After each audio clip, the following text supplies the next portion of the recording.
So I want to start off this video before it gets into the meat of the actual thing by saying this is my first actual project that I've worked on, and it's more or less just me discussing a game that I have had a love for a very long fucking time. And I know it's not that long of a video, especially considering how long I was working on it, but hopefully the videos that I work on in the future will be a little longer and have more meat to them. This is sort of just my first testing the waters kind of video. Wanted to see how I can do with writing and structuring a video as a whole, especially for a game that I really love and know a good bit about. I don't go into too much detail on the game itself, sort of just me talking about it, basic stuff, nothing crazy. Um, in the future, I'll try to do a little more detailed discussions and I guess analysis on games. But for now, this is kind of just where I'm starting out, and I hope it's somewhat enjoyable. But yeah, I hope you enjoy it, I guess, and here you go. When I was a kid, my older brother purchased a copy of Dead Rising, and after playing it for several hours, he wasn't really a fan. He didn't seem to enjoy the difficulty and overall goofiness of the game. On top of that, the time limit and the stress of keeping up with your survivors and the inventory management probably didn't help too much. And as a stupid idiot child with the attention span of a coconut, I also didn't really get into it either. That is, until I got a bit older and finally gave it a fair shot.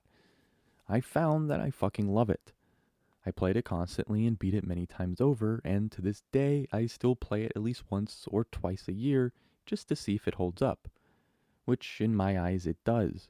In fact, I seem to enjoy it more and more every time I load it up. I even bought the Japanese version for the PS4 just to sit and look pretty on my shelf. Said Japanese version doesn't really change much other than removing the blood, though. I'm honestly making this video to gush about my favorite zombie game. Whether you've always loved the game or can't bring yourself to enjoy such a cheesy story and annoying mechanics, I hope you'll leave this video with the urge to pick the game back up and play it once more just to give it the love it still deserves, and maybe find a newfound love for the series if it was absent already. So the game starts. We open with our main character, Frank West, flying around the town of Willamette in a helicopter piloted by a man named Ed DeLuca, whose name is never stated anywhere in the story, by the way. During this small opening scene, we're introduced to the photography system, which I will touch on more later, but in this first scene, you're able to get the hang of it and get a small glimpse of what's going on within the town. The game follows previously mentioned photojournalist Frank West as he embarks on a mission to Willamette Mall after receiving a tip of some strange goings-on within.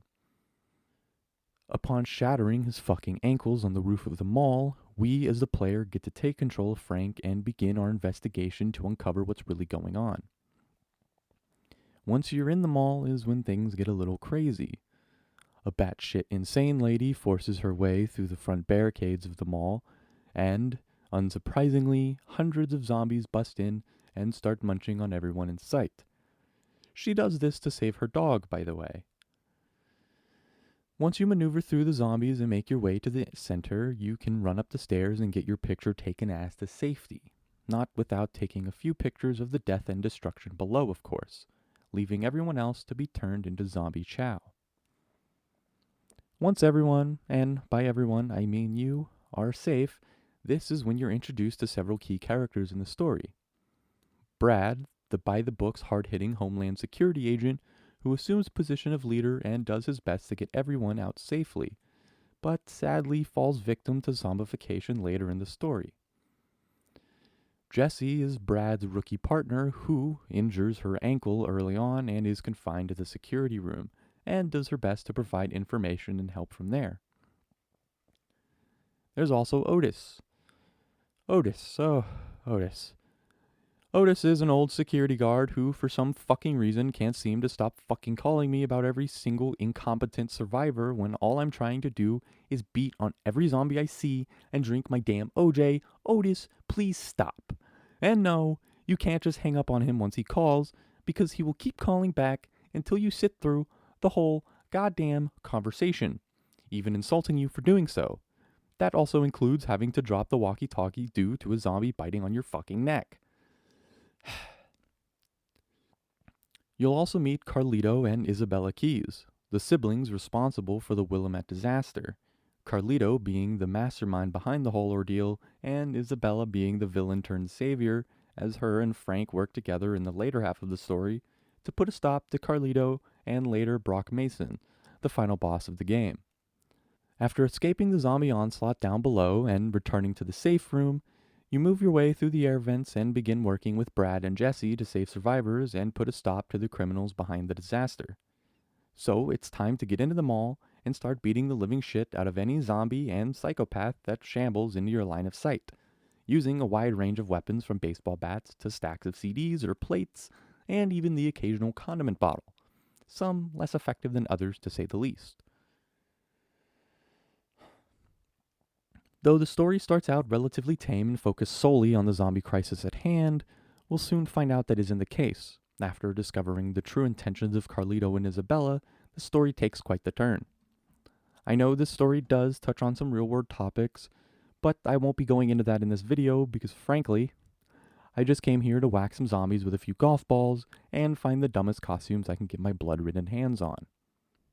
On the topic of dumb costumes, you can run around in the weirdest, dumbest, and unholiest of costumes throughout this game and the sequels to follow. Beating on, shooting up, and riding on top of zombies is not all you'll be doing though, as this game introduces the photography system I mentioned earlier. Frank, being a photographer and all, he is equipped with a digital camera to take pictures of all kinds of wacky and sometimes sexy things, some more fucked up than others. Depending on what you take pictures of, you get bonus XP, or as this game likes to call it, PP. Yeah, laugh if you want, but it stands for prestige points. The photo genres range from brutality, drama, horror, outtake, and erotica. And you'll sometimes get special PP opportunities marked by a yellow camera above whatever person or thing gives that bonus. Taking pictures doesn't seem to be that important when you're getting chased by a bunch of escaped convicts in a jeep with a mounted machine gun, or getting kidnapped by psychopathic cultists who wish to sacrifice you to whatever holy creator they believe in. But if you're desperate for those prestige points, you sure as hell will try your hardest to get some photos of whatever you can, no matter the situation you find yourself in. Now on to the Psychopaths. One of my favorite things about the Dead Rising series has to be these everyday citizens turned psychos that often try to kill Frank. Whether he stumbles into their store or they mistake him for a commie bastard, Frank usually makes swift work of these boss-like encounters. Most of the time. Yeah, these guys can be hard as dick and very unforgiving at times, no matter how many handguns and gallons of OJ you stuff into your pockets. That's not always the case though. Depending on what you use, you can make pretty quick work of these fucking guys. I think my favorite out of these has to be Adam the Clown. Not only is he the most interesting as far as design goes, but he also drops one of the best weapons in all of Dead Rising, the mini chainsaws. These little fuckers will cut through any and all zombie, psychopath, and survivors if it's been that kind of day. Actually, most, if not all of these mini bosses drop some kind of signature weapon that comes in handy for a few good zombie kills. Or you can save them and use them on another psychopath that might be giving you trouble. Whatever the case may be, you can bet a good handful of these weapons will be your best friends. A lot of these psychopaths lead into saving some of the previously mentioned survivors. These annoying bastards are all around the mall and can't seem to do anything on their own. Whether it's looking for their significant other, or just moving a few feet in front of them, these motherfuckers are the most incompetent human beings on the fucking planet. You can save survivors to get yourself some extra XP, and sometimes some other small bonuses in the later games, such as cash or items. Saving one or two of these assholes isn't all that hard, but try getting more than 3 or 4 and you'll be halfway to using them as zombie bait and photographing their gruesome demise for your scrapbook. On top of all this game has to offer on the surface, there's also a heap load of collectibles, achievements, and game modes to hunt for and unlock if that's your thing. Costumes and weapons being some of the better collectibles available, such as a real-life Mega Man blaster, as well as a full Mega Man costume to roam around the mall and look badass as all hell while destroying any zombies in sight with your Mega Buster or Laser Sword. Yes, Laser Sword. And when you finish the main game, you can always run around for hours in the endless mode, killing thousands of zombies and those pesky survivors that kept giving you trouble through the whole game, if you're feeling a little devious. While Dead Rising has its flaws, and let me tell you, it does, I find myself coming back to this game every few years just to see if it's as good as I remember. And sometimes it's even better than I remember, because I think I've learned to appreciate it more. The atmosphere alone is to die for. One minute you're blasting zombies in a well-lit mall while dressed as a kindergartner, and the next you find yourself scrounging around for food and weapons right as the sun goes down and the power goes out. You're alone, and there's thousands of zombies all waiting to get their grimy little claws on your meat. You know, your flesh. If you weren't sure giving this game another shot in 2021 was a good idea, I implore you to reconsider and go back to Willamette Mall one last time and uncover the secrets within. I really enjoyed replaying Dead Rising for this video, and I'm going to be replaying a bunch of video games from my childhood that I just, want to make videos on in the future. I don't know if those will be coming out before or after this video, but, you'll find out, I guess, if you watch this one before those. There's really not much else I can say about this game without going into too much detail about the story and whatnot.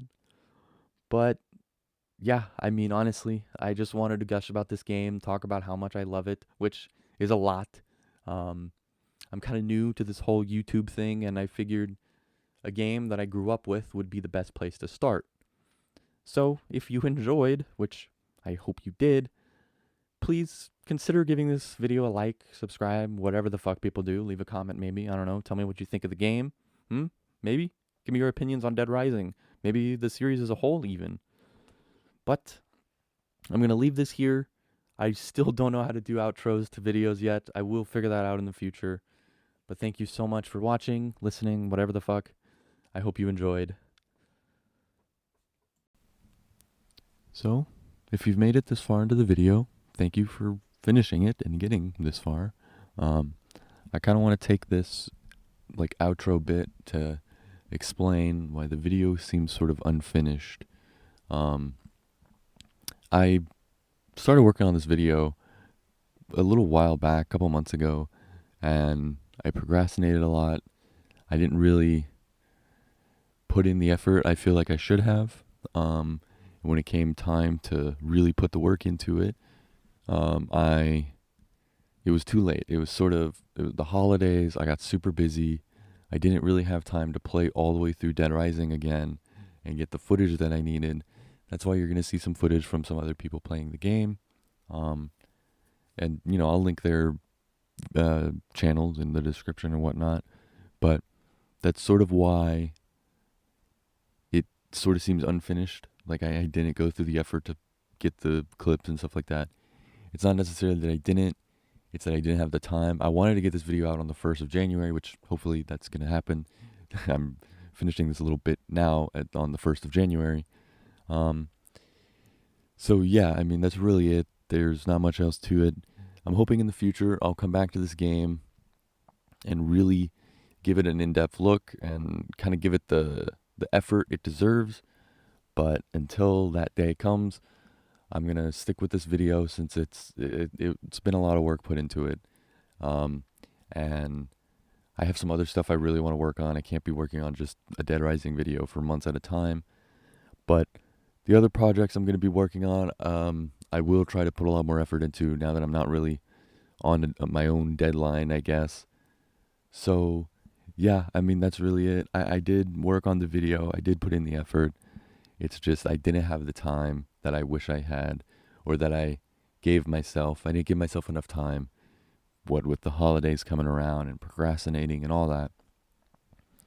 But I hope you're somewhat happy with the video, even though a lot of the gameplay kind of seems out of place or not synced up properly. I'm still figuring all this out, and I'll get better at it with some more videos. That's why I'm going to be working on a lot more videos this year, getting a lot more out, getting more projects done. Even on another channel that I'm working on with a friend of mine, Maybe look forward to that one. But for now, thank you for watching this video all the way through if you've made it to this point, and I hope you stick around for whatever I do in the future. Thanks again.